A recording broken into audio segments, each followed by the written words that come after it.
તો કેમ છો બધા મિત્રો? મજામાં છો? તો અત્યારે હું અને આપણો ભાઈબંધ વિવેકભાઈ અમે અત્યારે રખડવા નીકળ્યા એ સોરઠિયાવાળી બાજુ. તો તમે જોઈ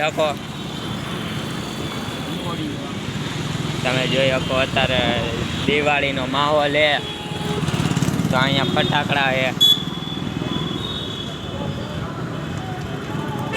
દિવાળીનો માહોલ છે. તો બધે રોશની છે બધી.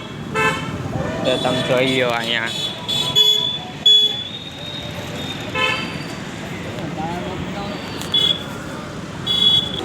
તો મિત્રો તમે જોઈ શકો અત્યારે કેટલી દુકાનો બધી સજાઈ નાખ્યું છે લાઇટોથી.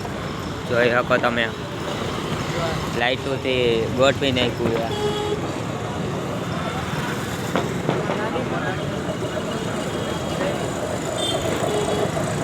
તો આ વિડીયોને આપણે અહીં સુધી જ રાખી. નવા હોય તો લાઈક કરી નાખજો, શેર કરી નાખજો અને સબસ્ક્રાઈબ કરી નાખજો. તો મિત્રો આપણે ફરા નવા વિડીયોમાં મળી. જય માતાજી.